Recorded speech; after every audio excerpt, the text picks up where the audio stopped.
Hello friends, welcome back to my YouTube channel. ಇವತ್ತಿನ ವಿಡಿಯೋದಲ್ಲಿ ಆದರ್ಶ ವಿದ್ಯಾಲಯದ ಪ್ರವೇಶ ಪರೀಕ್ಷೆಗೆ ಆನ್ಲೈನ್ ಅರ್ಜಿ ಸಲ್ಲಿಕೆನ ಹೇಗೆ ಮಾಡ್ಬೇಕಂತ ವಿಡಿಯೋದಲ್ಲಿ ಹೇಳ್ಕೊಡ್ತಾ ಹೋಗ್ತೇನೆ. ನೀವೇನಾದ್ರೂ ಹೊಸಬರಾಗಿದ್ರೆ ನಮ್ಮ ಚಾನಲ್ನ ಲೈಕ್ ಮಾಡಿ, ಶೇರ್ ಮಾಡಿ, ಸಬ್ಸ್ಕ್ರೈಬ್ ಮಾಡಿ. ಫಸ್ಟ್ಗೆ ಗೂಗಲ್ ಸರ್ಚ್ ಬಾರ್ ಅಲ್ಲಿ ಹೋಗಿ ಆದರ್ಶ ವಿದ್ಯಾಲಯ ಅಂತ ಟೈಪ್ ಮಾಡಿ. ಟೈಪ್ ಮಾಡಿದಾಗ ಇಲ್ಲಿ ಒಂದು 2-3 ವೆಬ್ಸೈಟ್ ಮುಖಾಂತರ ನೀವು ಆನ್ಲೈನ್ ಅರ್ಜಿನ ಸಲ್ಲಿಸಬಹುದು. ಇಲ್ಲಿ ನೋಡ್ರಿ, ಇಲ್ಲಿ ಡಯಟ್ ಚಿತ್ರದುರ್ಗ ಅಂತ ಇದೆ. ಡೈರೆಕ್ಟ್ ಆಗಿ ಇಲ್ಲಿ ವೆಬ್ಸೈಟ್ ಓಪನ್ ಆಗ್ತಿದೆ. ನಾನು ವೆಬ್ಸೈಟ್ ಲಿಂಕ್ ನ ಕೆಲವೊಂದು 2-3 ವೆಬ್ಸೈಟ್ ಲಿಂಕ್ ಮುಖಾಂತರನು ನೀವು ಪ್ರವೇಶ ಅರ್ಜಿನ ಆನ್ಲೈನ್ ಸಲ್ಲಿಸಬಹುದು. ಇಲ್ಲಿ ನಾನು ಏನಿಲ್ಲ, ಇಲ್ಲಿ ಆದರ್ಶ ಕ್ಲಿಕ್ ಮಾಡಿದಾಗ ಇಲ್ಲಿ ಆದರ್ಶ ವಿದ್ಯಾಲಯ ಮಾಡೆಲ್ ಸ್ಕೂಲ್ ಅಂತ ಬರುತ್ತೆ. ಇಲ್ಲಿ ನೋಡ್ರಿ, applications are invited for admission to class 6 at Adarsh Vidyalaya. ನೋಡಿ, 14ನೇ ತಾರೀಕು ಫೆಬ್ರವರಿ 14ರಿಂದ ಸ್ಟಾರ್ಟ್ ಆಗಿದೆ. ನೆಕ್ಸ್ಟ್ 28ನೇ ತಾರೀಕಿಗೆ ಎಂಡ್ ಆಗುತ್ತೆ. ಇದನ್ನ ನೀವು ಆನ್ಲೈನ್ ಪ್ರವೇಶ ಪರೀಕ್ಷೆಗೆ ಆನ್ಲೈನ್ ಅಪ್ಲಿಕೇಶನ್ ನ ಹಾಕಬೇಕಾಗುತ್ತೆ. ಮತ್ತೆ ಎಕ್ಸಾಮ್ ಹಾಲ್ ಟಿಕೆಟ್ ನ ಡೌನ್ಲೋಡ್ ಮಾಡಿ ಎಕ್ಸಾಮ್ ನು ಬರೀಬೇಕಾಗತ್ತೆ. ಹಾಗಾದ್ರೆ ಹೇಗೆ ಆನ್ಲೈನ್ ಅಪ್ಲೈ ಮಾಡೋದು ಮತ್ತೆ ಯಾವ ತರದ ಡಾಕ್ಯುಮೆಂಟ್ಸ್ ಬೇಕು ಇವೆಲ್ಲ ಡಿಸ್ಕಸ್ ಮಾಡ್ತಾ ಹೋಗ್ತೇನೆ. ಇಲ್ಲಿ ಜಸ್ಟ್ ಏನಿಲ್ಲ, ನಾನು ಇಲ್ಲಿ ಇಲ್ಲಿ ಕ್ಲಿಕ್ ಮಾಡಿದಾಗ ಇಲ್ಲಿ ವೆಬ್ಸೈಟ್ ನ ಬಗ್ಗೆ, ಗುರಿ, ಉದ್ದೇಶಗಳು, ಅಧಿಸೂಚನೆ ಇವೆಲ್ಲ ಓಪನ್ ಆಗ್ತಾ ಹೋಗುತ್ತೆ. ಇಲ್ಲಿ ಯಾವ ತರದ ಡಾಕ್ಯುಮೆಂಟ್ಸ್ ಬೇಕಂತ ಹೇಳ್ತಾ ಹೋಗ್ತೀನಿ ನೋಡ್ರಿ. ಇಲ್ಲಿ ನೋಡ್ರಿ, 2025-26ನೇ ಸಾಲಿನ ಆದರ್ಶ ವಿದ್ಯಾಲಯ 6ನೇ ತರಗತಿ ಪ್ರವೇಶ ಪರೀಕ್ಷೆಗೆ ಆನ್ಲೈನ್ ಮೂಲಕ ಅರ್ಜಿ ಸಲ್ಲಿಸಲು ಅನುಸರಿಸಬೇಕಾದ ಸೂಚನೆಗಳು, ಕೆಲವೊಂದು ಸೂಚನೆಗಳು ಕೊಟ್ಟಿದ್ದಾರೆ. ಇಲ್ಲಿ ನೋಡ್ರಿ, ಆನ್ಲೈನ್ ಮೂಲಕ ಅರ್ಜಿ ಸಲ್ಲಿಸುವ ಪೂರ್ವದಲ್ಲಿ ಅಭ್ಯರ್ಥಿಗಳು ಜಾಹೀರಾತು ಸೂಚನೆಗಳನ್ನು ಅರ್ಥೈಸಿಕೊಂಡು ಅರ್ಹ ಮಾನದಂಡಗಳು ತೃಪ್ತಿಕರವಾಗಿರುವ ಬಗ್ಗೆ ಖಾತ್ರಿಪಡಿಸಿಕೊಳ್ಳುವುದು. ಅಂದ್ರೆ ನೀವು ನಾವು ಯಾವ್ದಾದ್ರು ಅಡ್ವರ್ಟೈಸ್ಮೆಂಟ್ ಮುಖಾಂತರ ನೀವು ತಿಳ್ಕೊಂಡಿದ್ದಲ್ಲಿ ನೀವು ಅದು ಆನ್ಲೈನ್ ಅಪ್ಲಿಕೇಶನ್ ಓಪನ್ ಆಗಿದ್ದಿಲ್ಲ ಅಂತ ಖಾತ್ರಿಪಡಿಸ್ಕೋಬೇಕಾಗುತ್ತೆ. ಈಗ ಸ್ಟಾರ್ಟ್ ಆಗಿದೆ. ಇಲ್ಲಿ ನೋಡ್ರಿ, 5ನೇ ತರಗತಿ ಓದುತ್ತಿರುವ ಕರ್ನಾಟಕ ರಾಜ್ಯದ ನಿವಾಸಿ ವಿದ್ಯಾರ್ಥಿಗಳು ಮಾತ್ರ ಈ ಆನ್ಲೈನ್ ಪ್ರವೇಶ ಆನ್ಲೈನ್ ಅಪ್ಲಿಕೇಶನ್ ನ ಹಾಕಬಹುದು. ಆದರ್ಶ ವಿದ್ಯಾಲಯಗಳ ಬ್ಲಾಕ್ಗಳಲ್ಲಿ ವಾಸಿಸುವ ಅಥವಾ ಅಧ್ಯಯನ ಮಾಡುವ ಅಭ್ಯರ್ಥಿಗಳಿಗೆ ಮಾತ್ರ ಅನ್ವಯಿಸುತ್ತದೆ. ಆದರೆ ಅಭ್ಯರ್ಥಿಗಳು ಬೇರೆ ಬ್ಲಾಕ್ ಅಲ್ಲಿ ವಾಸಿಸುತ್ತಿಲ್ಲ ಅಥವಾ ಅಭ್ಯರ್ಥಿ ಅಧಿಸೂಚನೆ ತಿಳಿಸಿದ ಅಗತ್ಯ ದಾಖಲೆಗಳನ್ನು ಒದಗಿಸಬೇಕು. ಅಂದ್ರೆ ನಮ್ಮ ಸ್ಟೇಟ್ ನವರು ಆನ್ಲೈನ್ ಅಪ್ಲೈ ಮಾಡಬಹುದು. ಬೇರೆ ಸ್ಟೇಟ್ ನವರು ಅಪ್ಲೈ ಮಾಡ್ಬೇಕಂತಂದ್ರೆ ಕೆಲವೊಂದು ಡಾಕ್ಯುಮೆಂಟ್ಸ್ ಗಳನ್ನ ಪ್ರೊವೈಡ್ ಮಾಡ್ಬೇಕಾಗತ್ತೆ. ಇಲ್ಲಿ ಕರ್ನಾಟಕ ರಾಜ್ಯ ಸೇರಿದ ಅಭ್ಯರ್ಥಿ ಯಾವುದಾದ್ರೂ ಒಂದೇ ಶಾಲೆಯನ್ನು ಆಯ್ಕೆ ಮಾಡಬಹುದು. ನೀವು ಕರ್ನಾಟಕ ರಾಜ್ಯದಲ್ಲಿ ಅದನ್ನ ಆನ್ಲೈನ್ ಅಪ್ಲಿಕೇಶನ್ ಹಾಕಿದಾಗ ಯಾವುದಾದ್ರೂ ಒಂದೇ ಒಂದು ನಿಮ್ಮ ಸ್ಕೂಲ್ ನ ಸೆಲೆಕ್ಟ್ ಮಾಡಬಹುದು. ಅರ್ಜಿ ಸಲ್ಲಿಸುವಾಗ ಅಭ್ಯರ್ಥಿಯ ಪೋಷಕರು ತಮ್ಮ ಸ್ವಂತ ಮೊಬೈಲ್ ನಂಬರ್ ನೀಡತಕ್ಕದ್ದು. ಕೆಲವು ಮಾಹಿತಿಯನ್ನು ನಿಮ್ಮ ಮೊಬೈಲ್ ಸಂಖ್ಯೆಗೆ ಕಳಿಸಿಕೊಡಲಾಗುವುದು. ಅಂದ್ರೆ ನಿಮ್ಮ ಸ್ವಂತ ಮೊಬೈಲ್ ನಂಬರ್ ಕೊಡ್ಬೇಕು. ಏನಾದ್ರೂ ಇದೆ, ಯಾವಾಗ ಎಕ್ಸಾಮ್ ಕಮೆಂಟ್ಸ್ ಆಗುತ್ತೆ ಇವೆಲ್ಲ ಅದ್ರ ಬಗ್ಗೆ ನಿಮ್ಗೆ ನಿಮ್ಮ ಮೊಬೈಲ್ಗೆ ಮೆಸೇಜ್ ಮಾಡ್ತಾ ಹೋಗ್ತಾರೆ. ನೆಕ್ಸ್ಟ್, ಅರ್ಜಿ ಸಲ್ಲಿಸುವ ಮುನ್ನ ಅಭ್ಯರ್ಥಿಯ ಪ್ರಸ್ತುತ ವ್ಯಾಸಂಗ ಮಾಡುತ್ತಿರುವ ಶಾಲೆಯಿಂದ ಸ್ಟಾಟ್ಸ್ ಸಂಖ್ಯೆಯನ್ನು ತರತಕ್ಕದ್ದು. ಅಂದ್ರೆ ನಿಮ್ಮ ಹತ್ರ ನೀವು ಆನ್ಲೈನ್ ಅಪ್ಲಿಕೇಶನ್ ಹಾಕ್ಬೇಕಂತಂದ್ರೆ ಈ ಸ್ಟಾಟ್ಸ್ ನಂಬರ್ ನ ನಿಮ್ಮ ಸ್ಕೂಲಿಂದ ಪಡ್ಕೊಂಡಿರ್ಬೇಕು. ಒಂದು ವೇಳೆ ನಿಮ್ಮ ಸ್ಟಾಟ್ಸ್ ಐಡಿ ಇಲ್ಲ ಅಂತಂದ್ರೆ ನಿಮ್ಮ ಹೆಡ್ ಮಾಸ್ಟರ್ ಅನ್ನ ಕಂಡು ಆ ಸ್ಟಾಟ್ಸ್ ಐಡಿನ ಕಲೆಕ್ಟ್ ಮಾಡ್ಕೋಬೇಕು. ಇಲ್ಲಿ ನೋಡ್ರಿ, ಏನೇನ್ ದಾಖಲೆಗಳು ಬೇಕಂತ ಹೇಳ್ತಿದ್ರೆ, ಇಲ್ಲಿ ಈಗ ಹೊಸದಾಗಿ ತೆಗೆಸಿರ್ತಕ್ಕಂತ ಒಂದು ಪಾಸ್ಪೋರ್ಟ್ ಸೈಜ್ ಫೋಟೋ ಬೇಕಾಗುತ್ತೆ. ಇನ್ ಕೇಸ್ ನೀವು ಏನಾದ್ರೂ PWD ಸ್ಟೂಡೆಂಟ್ ಏನಾದ್ರೂ ಆದ್ರೆ ವಿಶೇಷ ಅಗತ್ಯವಿರುವ ಮಗುವಿಗೆ ಸಕ್ಷಮ ಪ್ರಾಧಿಕಾರದ ನೀಡಲಾದ ಪ್ರಮಾಣ ಪತ್ರ ಬೇಕಾಗುತ್ತೆ. ಮತ್ತೆ ಅವರ ನೋಡ್ರಿ, ಪಾಸ್ಪೋರ್ಟ್ ಸೈಜ್ ಫೋಟೋ ಬಂದ್ಬಿಟ್ಟು 300 KB JPG ಫಾರ್ಮೆಟ್ ಅಲ್ಲಿ ಇರಬೇಕಾಗುತ್ತೆ. ನೋಡ್ರಿ, ಇಲ್ಲಿ ನೆಕ್ಸ್ಟ್ ನಿಮ್ಮ ಇನ್ಕಮ್ ಸರ್ಟಿಫಿಕೇಟ್ ಬೇಕಾಗುತ್ತೆ. ನೆಕ್ಸ್ಟ್, ಬೇರೆ ರಾಜ್ಯದಲ್ಲಿ ಓದಿದ್ರೆ ಅವರು ಸಲ್ಲಿಸಬಹುದು. ಅವರಿಗೆ ಹೊರ ರಾಜ್ಯ ಅಭ್ಯರ್ಥಿಗಳಿಗೆ ಅಧ್ಯಯನ ಪ್ರಮಾಣ ಪತ್ರ ಬೇಕಾಗುತ್ತೆ ಅವರಿಗೆ. ನೆಕ್ಸ್ಟ್, ಅಧಿಸೂಚನೆ ತಿಳಿಸಿರುವ ಸಕ್ಷಮ ಪ್ರಾಧಿಕಾರದ ವಾಸಸ್ಥಳ ಪ್ರಮಾಣ ಪತ್ರ, ಬ್ಲಾಕ್ಗಳಲ್ಲಿ ವಾಸಿಸುವ ಸ್ಥಳ ಅಥವಾ ಅಧ್ಯಯನ ಮಾಡುತ್ತಿರುವ ಅಭ್ಯರ್ಥಿಗಳು ಅಥವಾ ಹೊರ ರಾಜ್ಯಗಳಲ್ಲಿ ಅಭ್ಯರ್ಥಿಗಳಿದ್ರೆ ಇದೇನು ಕಂಪಲ್ಸರಿ ಇಲ್ಲ. ವಾಸಸ್ಥಳ ಪ್ರಮಾಣ ಪತ್ರದ ಸಂಖ್ಯೆಯನ್ನು ಮಾತ್ರ ನಮೂದಿಸುವುದು. ಅದನ್ನ ಏನು ಅಪ್ಲೋಡ್ ಮಾಡಬೇಕಾಗಿಲ್ಲ. ನಿಮ್ಮ ಇದ್ರೆ ಪ್ರಮಾಣ ಪತ್ರದ ಸಂಖ್ಯೆನಷ್ಟೇ ಅಪ್ಲೋಡ್ ಮಾಡಬೇಕಾಗುತ್ತೆ. ಆನ್ಲೈನ್ ಅಪ್ಲೋಡ್ ಮಾಡುವ ಎಲ್ಲಾ ದಾಖಲೆಗಳು ಸ್ಪಷ್ಟವಾಗಿ ಓದುವ ಕಾರಣ ರೀತಿ ಅಳವಡಿಸುವುದು. ಅಂತಂದ್ರೆ ನೀವು ಆನ್ಲೈನ್ ಅಪ್ಲಿಕೇಶನ್ ಹಾಕಬೇಕಾದ್ರೆ ಆ ಡಾಕ್ಯುಮೆಂಟ್ಸ್ ನೆಲ್ಲ ಕ್ಲಿಯರ್ ಆಗಿರ್ಬೇಕು, ಸ್ಪಷ್ಟವಾಗಿ ಕಾಣುವಂತ ಇರಬೇಕು. ಏನಾದ್ರೂ ಸ್ಪಷ್ಟವಾಗಿ ಅಷ್ಟು ಕ್ಲಿಯರ್ ಆಗಿ ಡಾಕ್ಯುಮೆಂಟ್ಸ್ ಇಲ್ಲ ಅಂತಂದ್ರೆ ಆ ಅಪ್ಲಿಕೇಶನ್ ನ ರಿಜೆಕ್ಟ್ ಮಾಡಲಾಗುತ್ತದೆ. ಅಪೂರ್ಣವಾಗಿ ತುಂಬಿದ ಹಾಗೂ ಸಲ್ಲಿಸದೇ ಇರುವ ಕೆಲವೊಂದು ನೀವು ಫೀಲ್ಡ್ಸ್ ಗಳನ್ನ ಕರೆಕ್ಟ್ ಆಗಿ ಫಿಲ್ ಮಾಡಿಲ್ಲ ಅಂತಂದ್ರೆ ಆ ಅಪ್ಲಿಕೇಶನ್ ರಿಜೆಕ್ಟ್ ಆಗೋ ಸಾಧ್ಯತೆ ಇರುತ್ತೆ. ಅಭ್ಯರ್ಥಿ ಒಂದಕ್ಕಿಂತ ಹೆಚ್ಚು ಅರ್ಜಿ ಸಲ್ಲಿಸಿದಲ್ಲಿ ಪರಿಗಣನೆ ತೆಗೆದುಕೊಳ್ಳುವುದಿಲ್ಲ.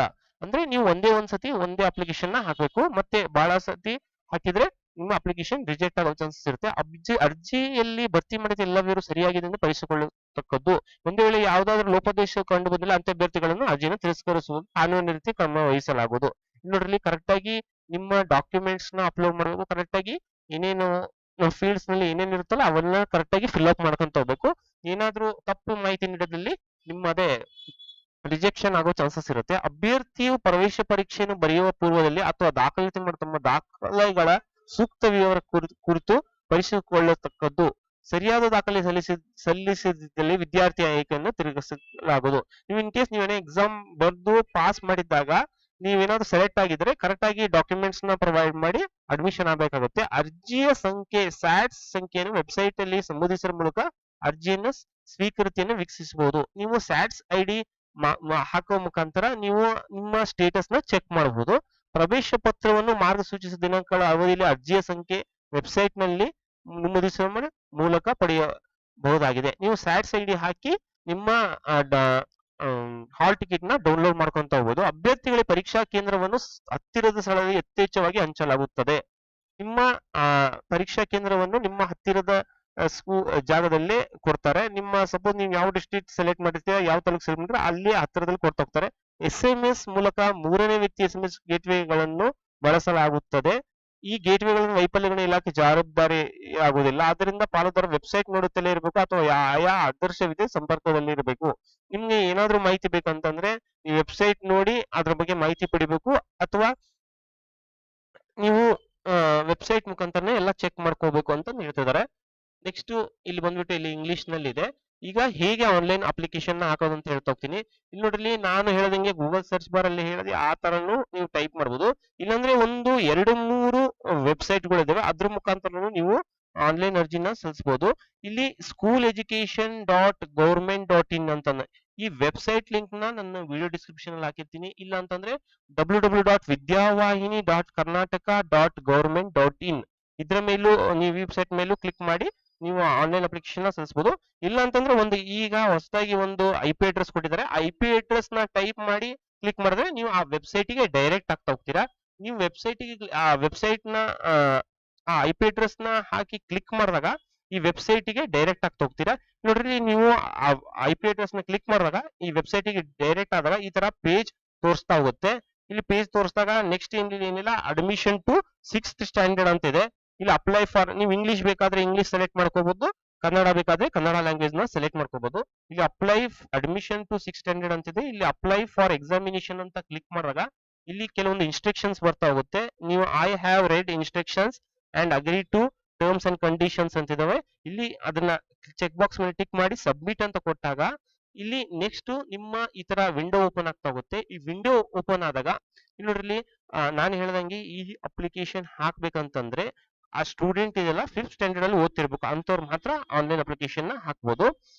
ಇಲ್ಲಿ ನೀವು ಸ್ಟೇಟ್ ನ ಸೆಲೆಕ್ಟ್ ಮಾಡಿರ್ತೀರಾ. ನೆಕ್ಸ್ಟ್ ಸ್ಟೂಡೆಂಟ್ ID ನ ಎಂಟ್ರಿ ಮಾಡಿ ನೆಕ್ಸ್ಟ್ ಸಬ್ಮಿಟ್ ಅಂತ ಕ್ಲಿಕ್ ಮಾಡಿದಾಗ ನೀವು ಈ ತರ ವೆಬ್ಸೈಟ್ ನಿಮ್ಮ ಈ ತರ ಪೇಜ್ ಓಪನ್ ಆಗ್ತಾ ಹೋಗುತ್ತೆ. ಇಲ್ಲಿ ನೋಡ್ರಿ, ಇಲ್ಲಿ ನಿಮ್ಮ ಸ್ಟ್ಯಾಟ್ಸ್ ID, ನಿಮ್ಮ ಸ್ಟೂಡೆಂಟ್ ನೇಮು, ನಿಮ್ಮ ಎಲ್ಲ ಸ್ಟ್ಯಾಟ್ಸ್ ID ಮುಖಾಂತರ ಎಲ್ಲ ಡೀಟೇಲ್ಸ್ ಎಲ್ಲ ಡಂಪ್ ಆಗ್ತಾ ಹೋಗುತ್ತೆ. ಇಲ್ಲಿ ನೋಡ್ರಿ, ಇನ್ಫಾರ್ಮೇಶನ್ ಡಿಸ್ಪ್ಲೇ ಈಸ್ ಕರೆಕ್ಟ್ ಏನಂತ ಕೇಳ್ತಿದೆ. ಇಲ್ಲಿ ಏನಿಲ್ಲ, ನೀವು ಕ್ಲಿಕ್ ಮಾಡಿ ಕರೆಕ್ಟ್ ಇದ್ರೆ ಕರೆಕ್ಟ್ ಅಂತ ಕ್ಲಿಕ್ ಮಾಡಿ ಸಬ್ಮಿಟ್ ಅಂತ ಕೊಟ್ಟಾಗ ಇಲ್ಲಿ ನೋಡ್ರಿ, ಸಬ್ಮಿಟ್ ಅಂತ ಕೊಟ್ಟಾಗ ಈ ತರ ಪೇಜ್ ಓಪನ್ ಆಗ್ತಾ ಹೋಗುತ್ತೆ. ಇಲ್ಲಿ ನೋಡ್ರಿ, ನಿಮ್ಮ ಸ್ಟ್ಯಾಟ್ಸ್ ID ನ ಎಂಟ್ರಿ ಮಾಡಿದೀರಾ, ಅದು ಕರೆಕ್ಟ್ ಆಗಿ ಬಂದಿರುತ್ತೆ. ಸ್ಟ್ಯಾಟ್ಸ್ ID ಬಂದಾಗ ಇಲ್ಲಿ ನಿಮ್ಮ ಹೆಸರು ಬಂದಿರುತ್ತೆ, ಜೆಂಡರ್ ಎಲ್ಲ ಆಟೋಮೆಟಿಕ್ ಅಲ್ಲಿ ಫಿಲ್ಅಪ್ ಆಗಿರುತ್ತೆ. In case child with special need ಇದ್ರೆ ಇಲ್ಲಿ ಎಸ್ ಇದ್ರೆ ಎಸ್ ಸೆಲೆಕ್ಟ್ ಮಾಡಬೇಕು, ಇಲ್ಲಾಂದ್ರೆ ನೋ ಅಂದ್ರೆ ವಿಕಲಚೇತನರು ಇದ್ರೆ ಎಸ್ ಇದ್ರೆ ಎಸ್ ಸೆಲೆಕ್ಟ್ ಮಾಡಬೇಕು, ಇಲ್ಲಾಂದ್ರೆ ನೋ ಸೆಲೆಕ್ಟ್ ಮಾಡಬೇಕು. ನೆಕ್ಸ್ಟ್ ಫೋಟೋನ ಅಪ್ಲೋಡ್ ಮಾಡ್ಬೇಕಾಗುತ್ತೆ. ನೆಕ್ಸ್ಟ್ ಡೇಟ್ ಆಫ್ ಬರ್ತ್ ಎಲ್ಲ ಕರೆಕ್ಟ್ ಇದೆಯಾ ಇಲ್ಲ, ಕೆಲವೊಂದು ಎಲ್ಲಾ ಡೀಟೇಲ್ಸ್ ಆಟೋಮೆಟಿಕ್ ಆಗಿ ಫೆಚ್ ಆಗಿರುತ್ತೆ. ನಿಮ್ಮ ಸೋಷಿಯಲ್ ಕ್ಯಾಟಗರಿನ ಸೆಲೆಕ್ಟ್ ಮಾಡ್ಬೇಕಾಗುತ್ತೆ, ಯಾವ ಕ್ಯಾಟಗರಿ ನೀವು ಅಂತಂದು. ಆ ಸರ್ಟಿಫಿಕೇಟ್, ಇನ್ಕಮ್ ಸರ್ಟಿಫಿಕೇಟ್ ನಂಬರ್ನ, ಕ್ಯಾಸ್ಟ್ ಸರ್ಟಿಫಿಕೇಟ್ ನಂಬರ್ನ, ಇನ್ಕಮ್ ಸರ್ಟಿಫಿಕೇಟ್ ನಂಬರ್ನ ಎಂಟ್ರಿ ಮಾಡ್ಕೊಂತ ಹೋಗ್ಬೇಕಾಗುತ್ತೆ. ನಿಮ್ಮ ತಾಯಿಯ ಹೆಸರು, ನಿಮ್ಮ ತಂದೆ ಹೆಸರನ್ನ ಎಂಟ್ರಿ ಮಾಡ್ಕೊಂತ ಹೋಗ್ಬೇಕು. ಮತ್ತೆ ನಿಮ್ಮ ಪೂರ್ಣ ವಿಳಾಸ ಅಡ್ರೆಸ್ ನ ಕರೆಕ್ಟ್ ಆಗಿ ಫಿಲ್ ಅಪ್ ಮಾಡ್ಕೊಂತ ಹೋಗ್ಬೇಕು. ನೆಕ್ಸ್ಟ್ ಈ ಫಿಲ್ ಅಪ್ ಮಾಡುವಾಗ ನಿಮ್ಮ ಪಿನ್ ಕೋಡ್ ನ ಎಂಟ್ರಿ ಮಾಡಬೇಕು. ನೆಕ್ಸ್ಟ್ ನಿಮ್ಮ ಮೊಬೈಲ್ ನಂಬರ್ ನ ಎಂಟ್ರಿ ಮಾಡಬೇಕು. ನೆಕ್ಸ್ಟ್ ಅಲ್ಟರ್ನೇಟ್ ಮೊಬೈಲ್ ನ ಎಂಟ್ರಿ ಮಾಡಬೇಕು. ಇಲ್ಲಿ ನೋಡ್ರಿ enter valid mobile number, all further communication will be send to these numbers ಅಂತ ಬರ್ತಿದೆ. ಇಲ್ಲಿ ಇದೆಲ್ಲ ನಿಮ್ಮ ಮೊಬೈಲ್ ನಂಬರ್ ನಿಮ್ಮ ಮೊಬೈಲ್ ನಂಬರ್ ನ ಕರೆಕ್ಟ್ ಆಗಿ ಎಂಟ್ರಿ ಮಾಡಬೇಕು. ನಿಮ್ಮ ಎಲ್ಲ ಮೆಸೇಜ್ಗಳೆಲ್ಲ ಆ ಮೊಬೈಲ್ ನಂಬರ್ಗೆ ಬರ್ತಾ ಹೋಗುತ್ತೆ. ನೆಕ್ಸ್ಟ್ ಡಯಸ್ ಕೋಡ್ ನ ನೀವು ಕೆಲವೊಂದು ನಾನು ಹೇಳಿದಂಗೆ ಡಯಸ್ ಕೋಡ್ ಆಟೋಮೆಟಿಕ್ ಫೆಚ್ ಆಗೋ ಸಾಧ್ಯತೆ ಇಲ್ಲ. ಇಲ್ಲ ಅಂತಂದ್ರೆ ನಿಮ್ಮ ಸ್ಕೂಲಿಗೆ ಹೋಗಿ ಡಯಸ್ ಕೋಡ್ ಕೇಳಿದ್ರೆ ನಿಮ್ಮ ಡಯಸ್ ಕೋಡ್ ನ ಕೊಡ್ತಾರೆ, ಅದನ್ನ ಎಂಟ್ರಿ ಮಾಡಬೇಕಾಗುತ್ತೆ. ನಿಮ್ಮ ಸ್ಕೂಲ್ ನೇಮ್ ಅದೇ ನಾನು ಹೇಳಿದಂಗೆ ಸ್ಟಾಟ್ಸ್ ಐಡಿ ಇಂದ ಆಟೋಮೆಟಿಕ್ ಡಂಪ್ ಆಗುತ್ತೆ. ನೆಕ್ಸ್ಟ್ ನಿಮ್ಮ ಇಂಗ್ಲಿಷ್ ಮೀಡಿಯಂ, ನೀವು ಯಾವ ಮೀಡಿಯಂ ಅಲ್ಲಿ ಓದ್ಬೇಕು ಅದನ್ನ ಸೆಲೆಕ್ಟ್ ಮಾಡಬಹುದು. ಇಂಗ್ಲಿಷ್ ಮೀಡಿಯಂ ಬೇಕಾದ್ರೆ ಇಂಗ್ಲಿಷ್ ಮೀಡಿಯಂ ನ ಸೆಲೆಕ್ಟ್ ಮಾಡಬಹುದು.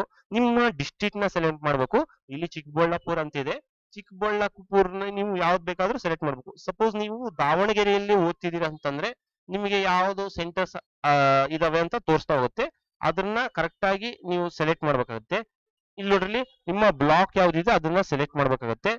ಇಲ್ಲಿ ಆದರ್ಶ ಸ್ಕೂಲ್ ಅಪ್ಲೈಯಿಂಗ್ ಫಾರ್, ನಿಮ್ಮ ಯಾವ ಊರಲ್ಲಿ ಅಪ್ಲೈ ಮಾಡ್ತೀರಾ ಅದನ್ನ ಸೆಲೆಕ್ಟ್ ಮಾಡ್ಬೇಕಾಗುತ್ತೆ. ನಾನು ಹೇಳಿದಂಗೆ ವಸತಿ ಪ್ರಮಾಣ ಪತ್ರ ಮತ್ತೆ ಡೊಮಿಸೈಲ್ ಸರ್ಟಿಫಿಕೇಟ್ ಏನ್ ನೆಸೆಸರಿ ಇರೋದಿಲ್ಲ. ಇಲ್ಲಿ ನಿಮ್ಮ ಡೊಮಿಸೈಲ್ ಸರ್ಟಿಫಿಕೇಟ್ ಅಂತಂದ್ರೆ ಬೇರೆ ರಾಜ್ಯದಿಂದ ಬಂದಿರೋರು ಅವ್ರನ್ನ ಎಂಟ್ರಿ ಮಾಡ್ಬೇಕಾಗುತ್ತೆ. ವಸತಿ ಪ್ರಮಾಣ ಪತ್ರ ಸಂಖ್ಯೆನು ಅವ್ರು ಎಂಟ್ರಿ ಮಾಡ್ಬೇಕಾಗುತ್ತೆ. ಇದು ಕಂಪಲ್ಸರಿ ಇಲ್ಲ, ಎರಡು field. Next passport size photo, ನಾನು ಹೇಳ್ದಂಗೆ 300 KB ಎಕ್ಸೀಡ್ ಆಗಿರಬಾರ್ದು. ಮ್ಯಾಕ್ಸಿಮಮ್ 300 KB ತನಕ ಆ ಫೋಟೋನ ಅಪ್ಲೋಡ್ ಮಾಡಬೇಕು. ನೆಕ್ಸ್ಟ್ ಸ್ಟಡಿ ಸರ್ಟಿಫಿಕೇಟ್ ನ ಅಪ್ಲೋಡ್ ಮಾಡಬೇಕು. 300 KB ಮ್ಯಾಕ್ಸ್ ಇರೋದಲ್ಲಿ ತನಕ ನೀವು ಅಪ್ಲೋಡ್ ಮಾಡೋದು. ಇಲ್ಲಿ ಡಿಕ್ಲರೇಷನ್ ಮೇಲೆ ಚೆಕ್ ಬಾಕ್ಸ್ ಮೇಲೆ ಟಿಕ್ ಹಾಕಿ ಪ್ರಿವ್ಯೂ ಅಂತ ಕ್ಲಿಕ್ ಮಾಡಿದಾಗ ನಿಮ್ಮ ಡೀಟೇಲ್ಸ್ ಎಲ್ಲ ಕರೆಕ್ಟ್ ಆಗಿ ಪ್ರಿವ್ಯೂ ಮಾಡಿ ನೆಕ್ಸ್ಟ್ ನಿಮ್ಮ ಅಕ್ನಾಲೆಜ್ಮೆಂಟ್ ಸ್ಲಿಪ್ ನ ಪ್ರಿಂಟ್ ಮಾಡಬೇಕಾಗತ್ತೆ. ಇಲ್ಲಿ ಇಲ್ಲ ನೋಡ್ರಿ, ಇಲ್ಲಿ ಪ್ರಿಂಟ್ ಇಲ್ಲಿ ಎಲ್ಲ ಸಬ್ಮಿಟ್ ಮಾಡಿದಾಗ ಇಲ್ಲಿ ಪ್ರಿಂಟ್ ಅಕ್ನಾಲೆಜ್ಮೆಂಟ್ ಅಂತಂದು ಅಪ್ಲಿಕೇಶನ್ ಅಕ್ನಾಲೆಜ್ಮೆಂಟ್ ಅಂತಿದೆ, ಇದ್ರ ಮೇಲೆ ಕ್ಲಿಕ್ ಮಾಡಿದಾಗ ಇಲ್ಲಿ ನಿಮ್ಗೆ ಇಲ್ಲಿ ಅಪ್ಲಿಕೇಶನ್ ನಂಬರ್ ನ ಹಾಕ್ಬೇಕು, ಇಲ್ಲ ಸ್ಟಾಟ್ಸ್ ನಂಬರ್ ನ ಹಾಕ್ಬೇಕು. ಇಲ್ಲಿ ನೆಕ್ಸ್ಟ್ ಸೆಕ್ಯೂರಿಟಿ ಕೋಡ್ ನ ಹಾಕಿ ಸಬ್ಮಿಟ್ ಅಂತ ಕೊಟ್ರೆ ನಿಮ್ಮ ಅಕ್ನಾಲೆಜ್ಮೆಂಟ್ ಸ್ಲಿಪ್ ಡೌನ್ಲೋಡ್ ಆಗ್ತಾ ಹೋಗುತ್ತೆ. ನೀವು ನಿಮ್ಗೆ ಯಾವಾಗ ಎಕ್ಸಾಮ್ ಬರೀಬೇಕು ಏನು ಅಂತಂದ್ರೆ ಅದನ್ನ ಎಕ್ಸಾಮ್ ನ ಡೀಟೇಲ್ಸ್ ನೆಲ್ಲ ಆ ವೆಬ್ಸೈಟ್ ನಲ್ಲಿ ಕೊಡ್ತಾ ಹೋಗ್ತಾರೆ. ಸೀಟ್ ಎಲ್ಲ ಅಲಾಟ್ಮೆಂಟ್ ಆಗಿದೆ, ಎಕ್ಸಾಮ್ ಬರೆಯತಕ್ಕಂತ ಸೀಟು ಇವೆಲ್ಲ ಹಾಲ್ ಟಿಕೆಟ್ ನ ವೆಬ್ಸೈಟ್ ನಲ್ಲಿ ಹೋಗಿ ಡೌನ್ಲೋಡ್ ಮಾಡಬಹುದು. ಈ ವಿಡಿಯೋ ನಿಮ್ಗೆ ಇಷ್ಟವಾದಲ್ಲಿ ನಮ್ಮ ಚಾನೆಲ್ ನ ಲೈಕ್ ಮಾಡಿ, ಶೇರ್ ಮಾಡಿ, ಸಬ್ಸ್ಕ್ರೈಬ್ ಮಾಡಿ. Thank you.